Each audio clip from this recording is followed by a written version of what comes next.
Muy bien, para esta sesión entonces vamos a continuar con la termodinámica de soluciones.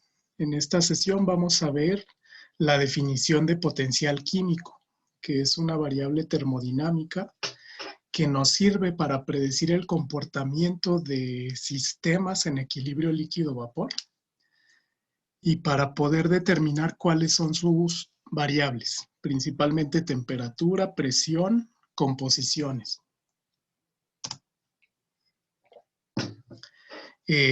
Para este tema utilicé como bibliografía principalmente el capítulo 11 del libro de Smith-Van Ness de termodinámica. Esta numeración de capítulo corresponde a la 7ª edición de este libro.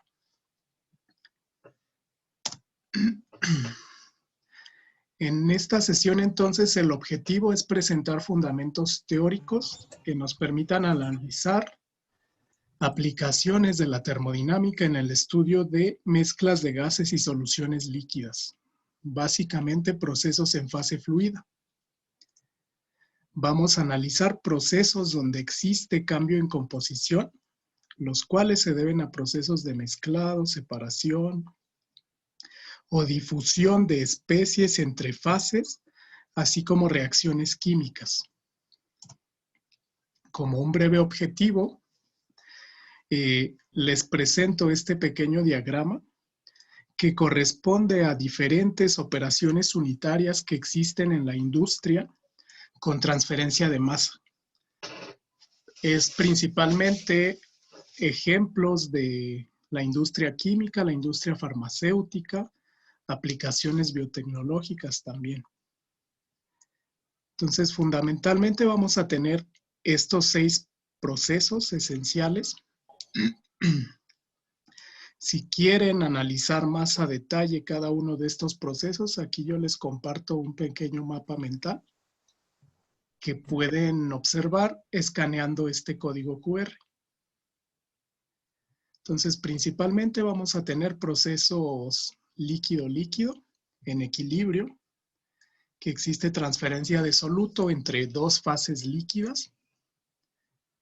Pueden ser columnas de destilación, pueden ser reacciones homogéneas, etcétera. Un ejemplo de ese sistema se menciona que es el ácido acético mezclado con agua por medio de un sistema mecánico o de alguna reacción secundaria. Y si este sistema lo queremos extraer o queremos purificar uno de sus componentes, se utiliza un solvente selectivo. Por ejemplo, aquí se menciona isopropil éter. Se puede aplicar este tipo de análisis en sistemas de absorción, que corresponde a sistemas líquido con gas. Ya vimos en el parcial pasado que podemos tener sistemas en fase líquido-vapor, donde podemos aplicar la ley de Henry, la ley de Raoult, para el diseño de sistemas de absorción.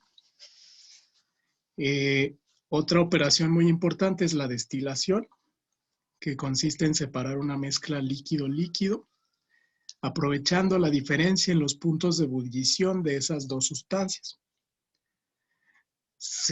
Por medio de un calentamiento se adiciona calor al sistema y se separa el componente más volátil. Por medio de un sistema de reflujo, por etapas, ese componente más volátil se va purificando, originando una fase gaseosa rica en el componente más volátil, y se origina una serie de, o más bien un flujo en el fondo de este destilador que es rico en el componente más pesado. Ya lo analizamos en la parte de destilación flash. Podemos tener a su vez otro tipo de aplicaciones en la industria, como aplicaciones sólido-líquido, que principalmente una de sus aplicaciones es en reactores catalíticos, reactores de 2 fases donde se tiene un catalizador quizás sólido y el proceso de producción involucra una reacción química que se lleva a cabo en la superficie del catalizador. Esto se analiza a fondo en la materia de reactores químicos. Podemos encontrar también procesos de desorción,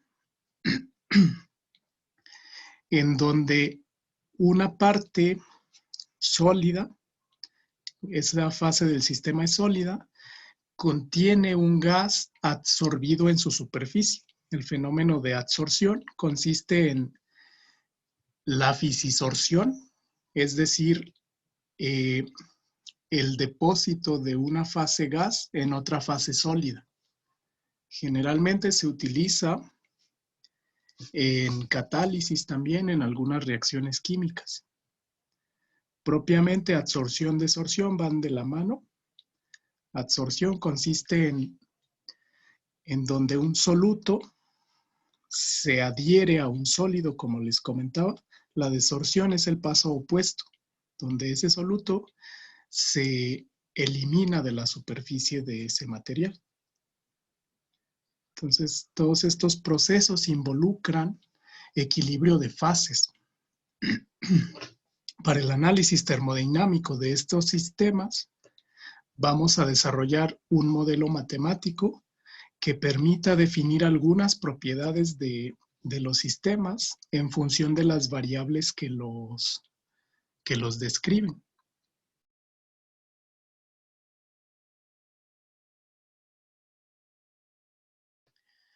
Para este análisis vamos a comenzar recordando la función denominada energía libre de Gibbs, que como ustedes saben, la energía libre de Gibbs es una función de estado. Es una función de estado que surge de la segunda ley de la termodinámica y se define como la siguiente relación. Considerando un proceso a temperatura T y presión P constantes, nosotros podemos reordenar la segunda ley de la termodinámica de la siguiente manera.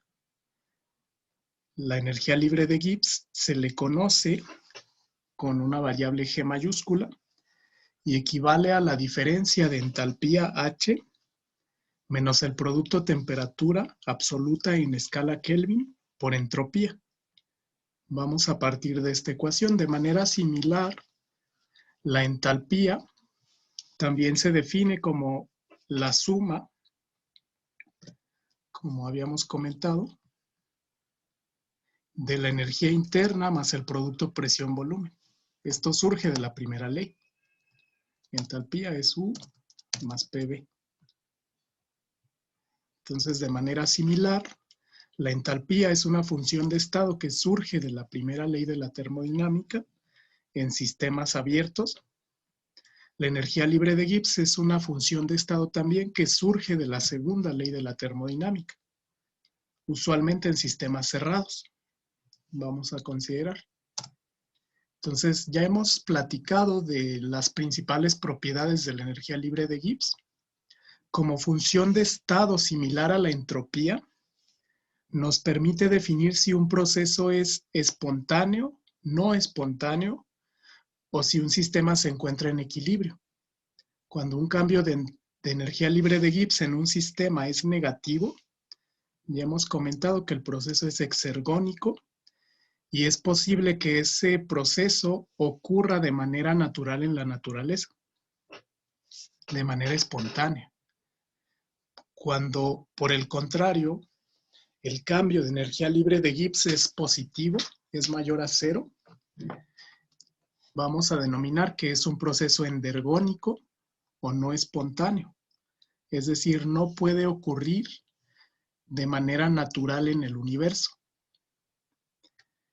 Si el cambio de energía libre de Gibbs es cero, se dice que el sistema está en equilibrio, como ya hemos comentado. Termodinámicamente, equilibrio se refiere a que las variables de un sistema termodinámico, ya sea abierto o cerrado, no van a cambiar con el tiempo, permanecen constantes. Es decir, llegaron a sus valores de equilibrio. Vamos a partir de la definición de energía libre de Gibbs en función de volumen molar y entropía. Partiendo de esta ecuación, que surge precisamente de la segunda ley de la termodinámica, en términos diferenciales, el cambio de energía libre de Gibbs, aquí este producto N, que es el número de moles del sistema, por G, aquí vamos a utilizar la notación del libro de Smith, en donde todas las variables termodinámicas como G, como V, como entropía, representan variables específicas. Por ejemplo, aquí G es la energía de Gibbs específica. ¿Qué significa esto? G sería energía libre de Gibbs,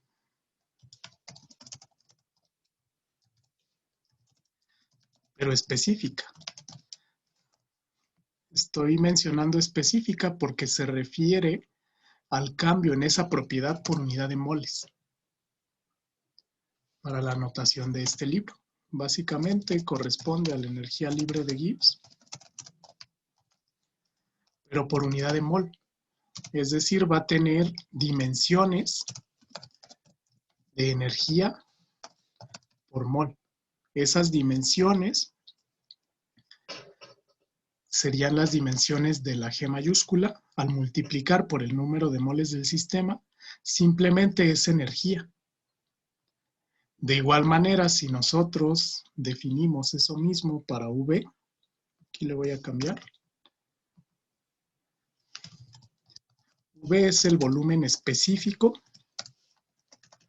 que representa el volumen por unidad de mol. Entonces sus dimensiones precisamente son longitud elevado al cubo por unidad de mol, metro cúbico o simplemente litros, etc. Igual entropía.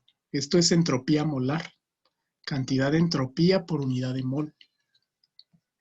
Por eso para esta deducción se multiplica por número de moles.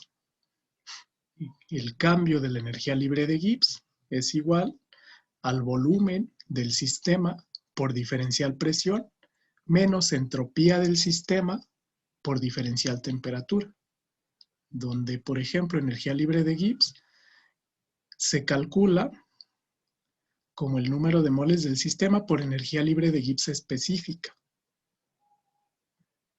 De esta manera es como si despejáramos. Entonces, partiendo de esta ecuación, vamos a expresar las siguientes funciones.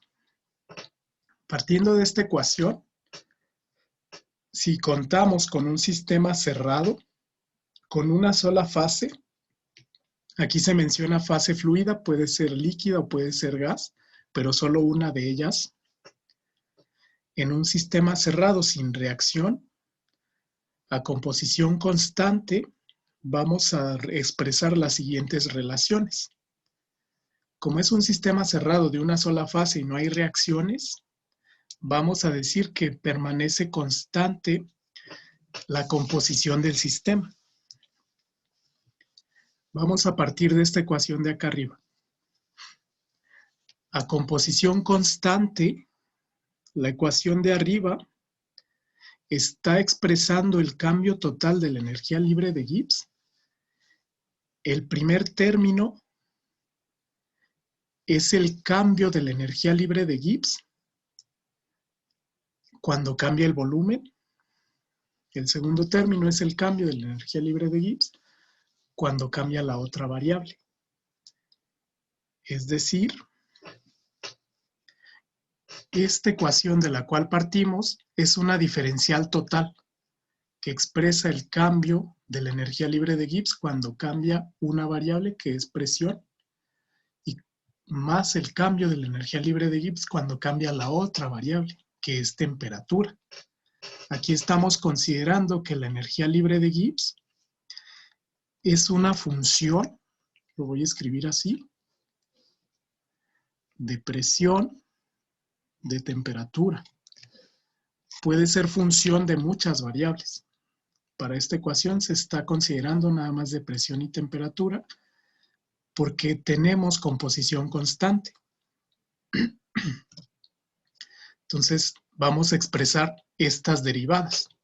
Esta derivada representa el cambio parcial. Es una derivada parcial porque la G, la energía libre de Gibbs, depende de dos variables. En este caso, presión y temperatura. Esta variable representa el cambio de energía libre de Gibbs con respecto a la presión, manteniendo temperatura constante y número de moles constante. El siguiente término es el cambio de energía libre de Gibbs con respecto a la temperatura.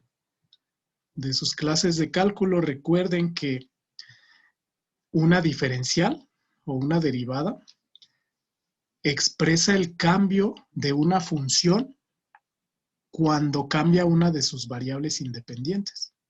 Como la energía libre de Gibbs es una función de dos variables, por eso aquí utilizamos derivadas parciales.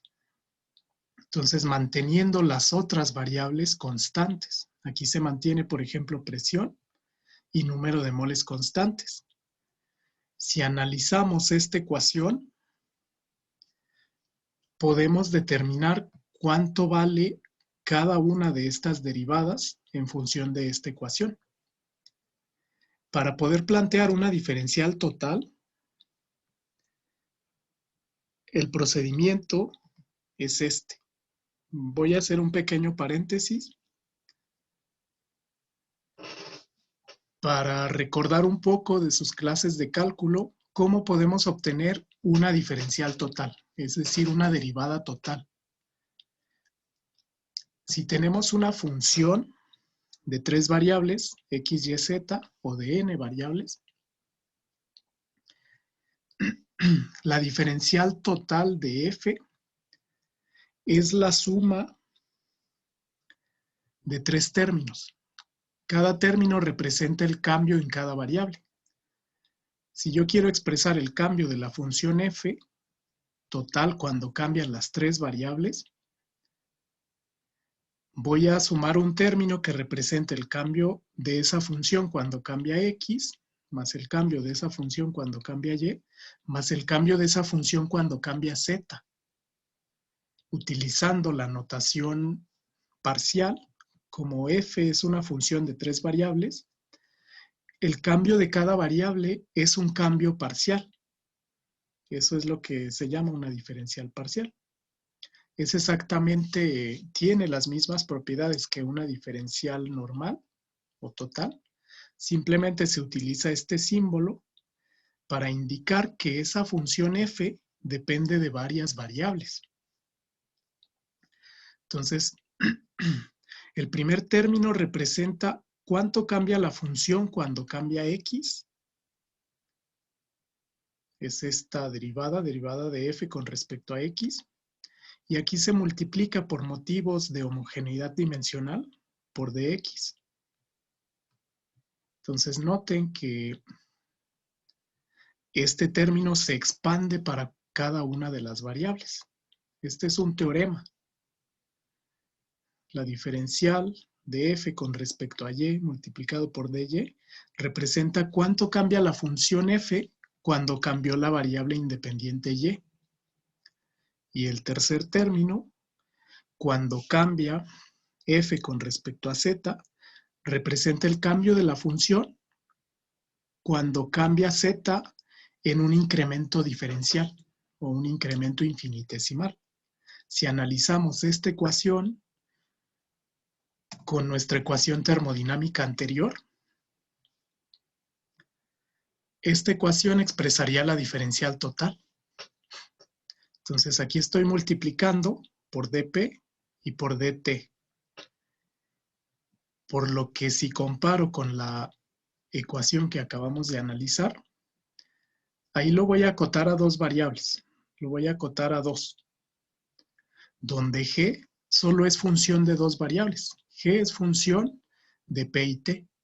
Entonces, si yo expreso una derivada total de la energía libre de Gibbs G, este término están de acuerdo que representa el cambio de energía libre de Gibbs cuando cambia la presión, manteniendo temperatura y número de moles constantes. Por eso aquí se iguala. Y este otro término representa el cambio de energía libre de Gibbs con respecto a T, manteniendo presión y número de moles constantes. Por eso se iguala con menos número de moles por entropía específica. Esto surge, como lo comentamos, de considerar que G es función de P y de T. O bien, si lo quieren plantear de manera específica, tendría que diferencial de energía libre de Gibbs total es igual, sería derivada parcial de Ng con respecto a presión por diferencial presión más derivada parcial de Ng con respecto a temperatura, diferencial temperatura. Entonces, comparando este término y este término con la ecuación anterior, por eso dedujimos cuánto vale ese incremento en función de volumen y en función de entropía. Esa es la primera deducción que vamos a realizar. Posteriormente, entonces, la ecuación anterior, como comentamos, aplica para un sistema cerrado, de fase única. Para un sistema abierto de fase única, el material puede moverse hacia adentro o hacia afuera del sistema. Recordemos que un sistema abierto en termodinámica modela aquel sistema donde a través de las fronteras del mismo se puede intercambiar materia y energía. Entonces, para un sistema abierto de una sola fase, la energía libre de Gibbs va a ser función, aquí G significa una función, de presión, de temperatura y del número de moles de cada uno de los componentes. N1, N2, así hasta Ni. Aquí comentan que Ni es el número de moles de la última especie I. Si hay dos especies, solamente lo recortamos hasta N1 y N2. Entonces ahora para un sistema abierto vamos a realizar la misma deducción. La derivada total Ng se expresa de esta manera. Tenemos que el cambio de energía libre de Gibbs es igual al volumen por diferencial presión menos entropía, esto es número de moles por entropía específica, por diferencial temperatura. La diferencial total, en este caso, se escribe de la siguiente manera. Ahora, no estamos considerando que depende de dos variables, sino depende de tres variables o más. Donde G, como comentamos, depende de presión, depende de temperatura y del número de moles de cada especie, considerando que es multicomponente. Entonces, expresando la diferencial total, vamos a obtener lo siguiente. Diferencial total de energía libre de Gibbs. El primer término representa el cambio de la energía libre de Gibbs al cambiar la variable presión por diferencial presión. El segundo término es el cambio de energía libre de Gibbs cuando cambia la temperatura, manteniendo presión y número de moles el resto de las variables constantes por diferencial temperatura. El último término representa el cambio de energía libre de Gibbs con respecto a cada uno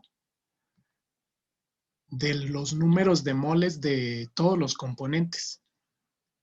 Por eso es una sumatoria.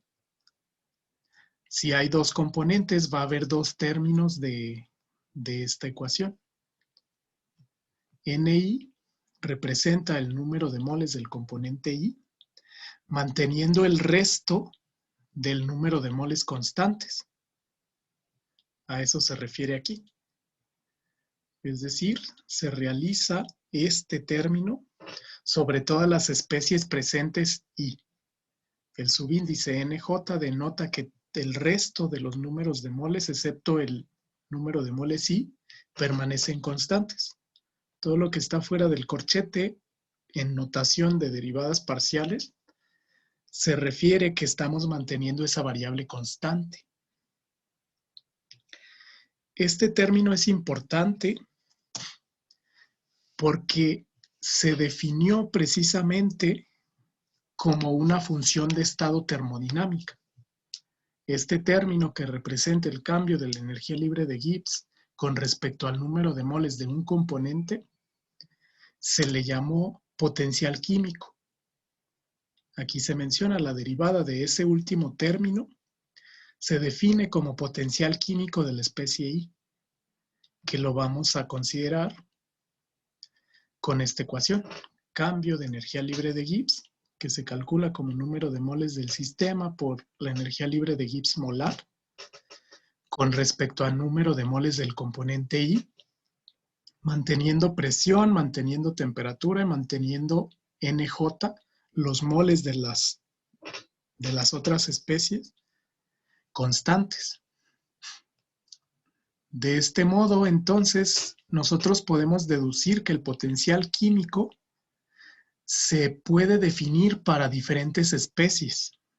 Si yo tengo dos especies, es decir, dos sustancias químicas diferentes en el sistema, cada una de esas especies va a tener un potencial químico definido por su número de moles. Entonces, termodinámicamente es una función de estado, es una propiedad intensiva. Noten que tendría unidades de energía por unidad de mol, es decir, no depende del número de masa o del número de sustancia para poderla definir. Generalmente en el sistema internacional tiene unidades de joules dividido por mol. En el sistema inglés usualmente tiene unidades de BTU, que es energía, por unidad de libra-mol. A esto le vamos a llamar potencial químico. El potencial químico, aquí no realizamos la deducción, pero se puede definir en términos de otras propiedades termodinámicas. Para este análisis de equilibrio de soluciones vamos a utilizar la definición utilizando la energía libre de Gibbs. Se puede expresar en términos de energía interna, entalpía, energía libre de Helmholtz y energía libre de Gibbs. Vamos a basarnos en esta deducción. Entonces, si tomamos la ecuación anterior que representa el cambio de energía libre de Gibbs total para un sistema abierto de una sola fase, vamos a sustituir este término como el potencial químico. Entonces, vamos a tener el último término, que es la sumatoria del potencial químico del componente I por el cambio de número de moles de ese mismo componente I. Esto aplica para sistemas de una sola fase con masa y composición variables, es decir, sistemas abiertos. Recordemos que para un sistema cerrado, como no existiría transferencia de masa, se elimina el último término, que es lo que acabamos de deducir anteriormente. Esta es la definición de potencial químico. Si tomamos como caso particular un sistema que tiene un mol en fase fluida o un mol de solución, es decir, un mol de sustancia, Ni es un mol. Como tenemos un solo mol, la fracción molar de esa sustancia I equivale a su número de moles. Entonces podemos sustituir Ni como Xi, esta sería fracción molar de esa especie, obteniendo esta ecuación. Aquí se sustituyó N por X, que es la fracción molar del componente I. En función de variables canónicas, es decir, variables independientes termodinámicas, sabemos entonces que esta ecuación representa la funcionalidad de la energía libre de Gibbs, que es la variable dependiente, con respecto a temperatura, presión y fracciones molares. Analizando de manera similar esta ecuación, con una diferencial total, vamos a deducir que en este caso el volumen va a ser el cambio de energía libre de Gibbs con respecto a la presión. Este es el volumen del sistema, manteniendo temperatura y manteniendo X constante. Sería este término. La entropía, sería este otro término, representaría el cambio de energía libre de Gibbs con respecto a temperatura, con valor negativo, manteniendo presión y fracción molar constante. Este término. Entonces, en este caso especial aplicamos la ecuación para deducir cómo podemos utilizar la energía libre de Gibbs como lo que llamamos una función generadora. Es decir, la medición de la energía libre de Gibbs de un sistema cuando cambiamos ciertas variables tiene un impacto sobre la energía total del sistema. Y midiendo ese impacto, ese cambio de energía libre de Gibbs, nosotros podemos determinar propiedades fundamentales del sistema. Por ejemplo, el volumen es el cambio de la energía libre de Gibbs cuando cambiamos presión. Y la entropía específica de ese sistema es el cambio de energía libre de Gibbs negativo con respecto a la temperatura. Esta es la base de muchos procedimientos experimentales para determinar variables importantes en sistemas termodinámicos. Muy bien.